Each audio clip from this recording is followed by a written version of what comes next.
Okay, this video is going to be a demonstration of how to divide two radicals where they have a different index. So in this problem, I'm going to divide the cube root of x squared by the fourth root of x to the first. Lots of ways to do this one. So again, I'm just going to offer one suggestion. You might come up with a totally different method, and that's perfectly okay.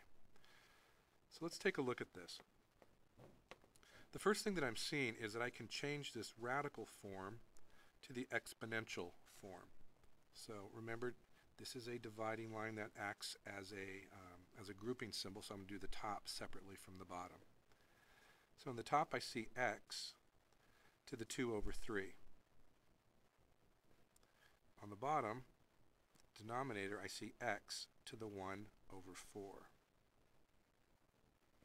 So now I've changed the radical form to the exponential form. What I'm noticing here in this step is that my bases are the same. And remember the rule of exponents that says when you're dividing numbers where the bases are the same, you can subtract the exponents. So that's what I'm going to do in my third step. I'm going to say x to the 2/3 minus 1/4, because I can subtract the exponents. Now this step brings me back now to basic subtraction of fractions. What do you need to do here?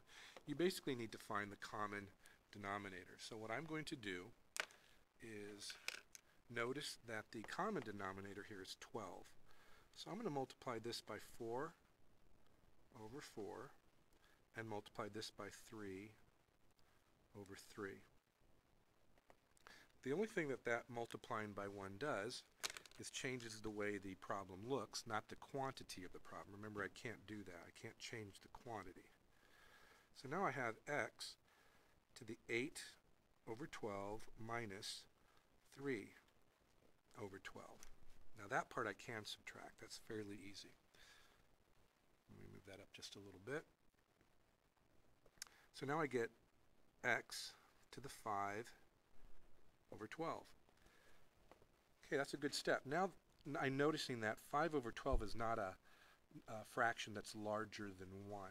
Remember, if a fraction is larger than 1, you're going to have some variables that will be outside the radical and some variables that will go back under the radical. In this case, it's going to go back under the radical. So I'm going to change it back to the radical form, and I'm going to say x exponent over index, x to the 5th, and the 12th root of x to the 5th. And that's my final answer.